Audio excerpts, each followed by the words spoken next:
মাল আউট হয়ে যাবে গল্পটা শুনলে। বাবা বাড়িতে আমাকে পেয়ে তার মেশিন আমার ভিতরে দিতেই আমি উফ আহ বলা শুরু করলাম।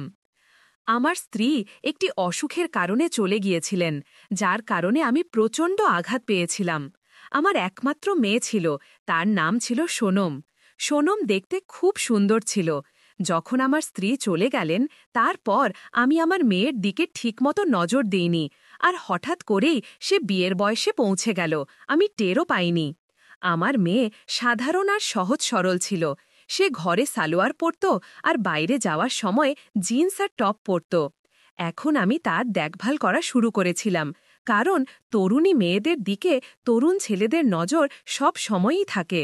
আমি স্পষ্ট জানতাম তারা মেয়েদের তাদের জালে ফাঁসিয়ে তাদের যৌবন নষ্ট করে দিতে চায়।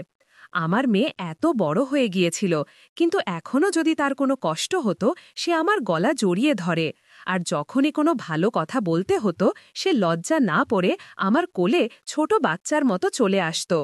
প্রথম প্রথম তো আমার মেয়ে সম্পর্কে কোনো অদ্ভুত ভাবনা আসেনি, কিন্তু পরে যখন সে বড় দেখাতে লাগল, আমার মনে অদ্ভুত অদ্ভুত ভাবনা আসতে শুরু করল। একদিন আমি আমার মেয়েকে আমার ঘরে কাঁদতে দেখলাম।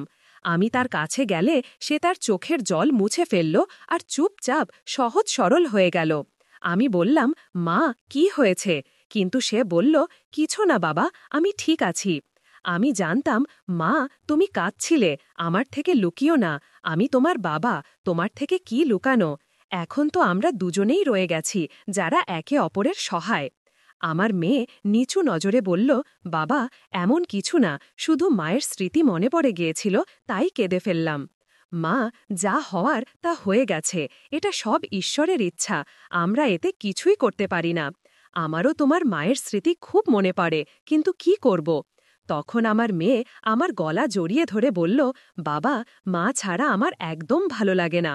যদি তুমিও চলে যাও আমি কি করব একা? মা, আমি কোথায় যাব? আমি তো তোমার সাথেই থাকব। না বাবা, কাল যদি তুমি নতুন বিয়ে করো তুমি তাদের সময় দেবে, আমার দিকে একদম নজর দেবে না, আমি জানি। না মা, এমন কিছু না, যদি তুমি বলো আমি দ্বিতীয় বিয়ে করব না। কিন্তু মা, যদি কালকে তোমার বিয়ে হয়ে যায় আর তুমি তোমার শ্বশুরবাড়ি চলে যাও, তারপর তোমার বাবার কি দশা হবে তুমি ভাবতে পারছো না? মেয়ে, একা খানা বানানো, রোজ একা থাকা, সারা জীবন কি করে একা কাটানো যায়? আমার মেয়ে আমার থেকে দূরে সরে গিয়ে বলল, যদি এমন হয় বাবা, আমি বিয়ে করব না। যাই হোক, আমার বিয়ে করতে ইচ্ছা নেই, তোমার থেকে দূরে যেতে ইচ্ছা নেই। কিন্তু মা, আমার এখনো অর্ধেক জীবন বাকি, এই সময়ে আমারও একজন জীবনসঙ্গীর দরকার। আমি একা কি করে সারা জীবন কাটাব জীবনসঙ্গী ছাড়া? তুমি ভাবতে পারো মা, একা থাকা কত কঠিন। হ্যাঁ বাবা, আমি জানি। মা, রাত হয়ে গেছে, আজ তোমার কি খিদে পায়নি? যাও তাড়াতাড়ি খানা বানাও, তোমার বাবা খিদে আছে। তুমি কি তোমার বাবাকে খালি পেটে শুইয়ে দেবে? না বাবা, আমি তোমাকে কখনো খালি পেটে শুতে দেব না, আমি তোমার পুরো খেয়াল রাখব। আমি তোমার খেয়াল এমনভাবে রাখব যেমন আমার মা রাখতেন। আমি তোমাকে মায়ের কথা একদম মনে আসতে দেব না। মা, তোমার কথা ঠিক, কিন্তু তুমি আমাকে সব দিতে পার, কিন্তু একটা জিনিস তুমি আমাকে দিতে পার না, তার ছাড়া মানুষ বাঁচতে পারে না। বাবা, এমন কি জিনিস যা আমি তোমাকে দিতে পারি না? তুমি বলো, আমি তোমাকে সব দিতে প্রস্তুত। মা, তুমি আগে খানা বানাও, তারপর আমরা রাতভর কথা বলবো। তোমার বাবা কোথাও যাচ্ছে না তোমাকে ছেড়ে।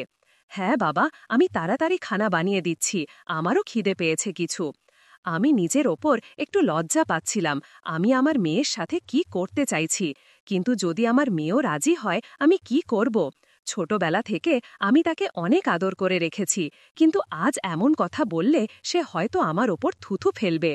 খাওয়ার পর যখন আমি আমার ঘরে গেলাম, আমার মেয়ে ঘুমিয়ে পড়েছিল। আমি বললাম, মা, তুমি ঠিক আছো তো? হ্যাঁ বাবা, আমি ঠিক আছি, কিন্তু আমার পায়ে হালকা হালকা ব্যথা হচ্ছে, জানি না কেন। এটা এখনই শুরু হয়েছে, যখন আমি খানা বানাচ্ছিলাম তখন তো এমন ছিল না। কি হতে পারে বাবা? মা, কিছু না, আমি তোমার পায়ে মালিশ করে দিই। না বাবা, তুমি থাক, তুমি আমার পায়ে মালিশ করবে কিভাবে? আমি নিজেই করব, এখন আমি বড় হয়ে গেছি। মা, তুমি বড় হয়ে গেছো, কিন্তু আমারও দায়িত্ব আছে, তোমার মায়ের চলে যাওয়ার পর তোমার দেখভাল করা। ঠিক আছে বাবা, করো মালিশ, আমি জানতাম তুমি মানবে না। তারপর আমি আমার মেয়ের পায়ে মালিশ করা শুরু করলাম। মেয়েটি বলল, পাপা একটু ওপরে করে হাঁটু পর্যন্ত মালিশ করো।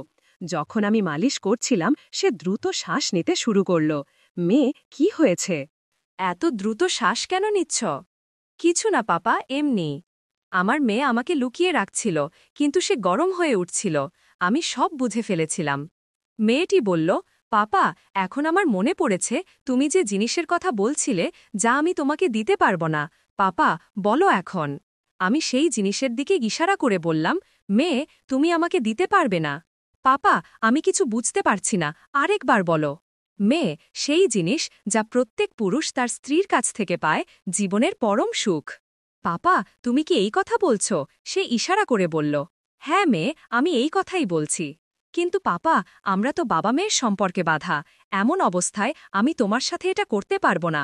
পাপা এটা সমাজে ভুল বলে বিবেচিত হয়। মেয়ে এই জন্যই তো আমি বলছিলাম যে আমি নতুন বিয়ে করব, যাতে আমি সেই সুখ পাই যা একজন স্ত্রী দেয়। না পাপা, আমার থাকতে তুমি নতুন বিয়ে করবে না।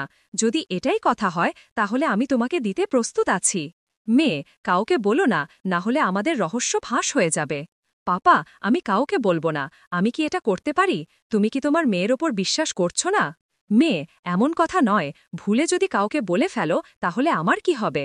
কথা প্রসঙ্গে আমার মেয়ের চুলকানি শুরু হলো। মেয়ে কি হয়েছে, তোমার চুলকানি হচ্ছে? হ্যাঁ পাপা, এখন আমার চুলকানি হচ্ছে। মনে হচ্ছে আমার এখনই দরকার। আমি সেই জিনিসের দিকে ইশারা করে বললাম, মেয়ে এই চুলকানি প্রায়ই হয় যখন মন চায়, হয়তো তোমার মন এখন প্রস্তুত। হ্যাঁ পাপা, নদী বয়ে যেতে শুরু করেছে। আমি ইশারা করে বললাম, মেয়ে এই জিনিসের দিকে দেখো, এটার কারণেই নদী বয়ে যাচ্ছে।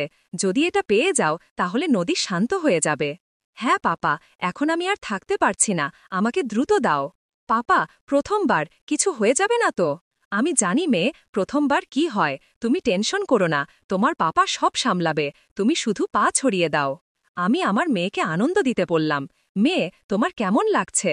পাপা প্রথমে অদ্ভুত লাগছিল, কিন্তু এখন শান্তি পাচ্ছি। মেয়ে প্রথমবার এমনই হয়, এই নাও তুমি কলা খেয়ে নাও। পাপা এখন ছেড়ে দাও, প্রায় ৩ ঘন্টা হয়ে গেছে, এখন আমি আর সহ্য করতে পারছি না, আমারও ঘুম পাচ্ছে। আমি ঘুমিয়ে পড়ি, তুমিও ঘুমিয়ে পড়ো। ঠিক আছে মেয়ে, আমিও ঘুমিয়ে পড়ি। সকাল হলে আমার মেয়ে সোজা বাথরুমে গেল এবং গোসল করতে চলে গেল। মেয়ে এত সকাল সকাল গোসল করতে যাচ্ছ কেন? ঠান্ডা লাগবে। পাপা তুমি টেনশন করো না, আমি ঠিক আছি, আমি পানি গরম করে রেখেছি। খাওয়ার পর আমি অফিসে যেতে প্রস্তুত হলাম, কিন্তু তখনই আমার মেয়ে বলল, পাপা আমি এখানে একা কিভাবে থাকব? আমিও তোমার সাথে আসছি, আমিও নিয়ে চলো। ঠিক আছে মেয়ে, চলো তুমিও। গাড়িতে বসে বসাই আমার মুড তৈরি হয়ে গেল। আজ তো চলো ফিরে যাই, আজ আমরা পুরো মজা করব। পাপা আমারও খুব ইচ্ছা করছে। অর্ধেক পথ থেকে ফিরে এসে আমি আমার মেয়েকে রুমে নিয়ে গেলাম। পাপা আমরা কি এটা প্রতিদিন করতে পারব? হ্যাঁ মেয়ে, এখন আমরা যখন ইচ্ছা করব তখন করব।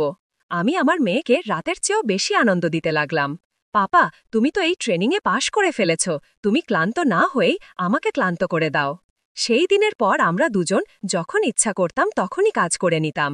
এটি একটি কাল্পনিক গল্প, এর উদ্দেশ্য কাউকে উত্তেজিত করা নয়, এটি বাস্তব ঘটনার সাথে কোনো সম্পর্ক বহন করে না।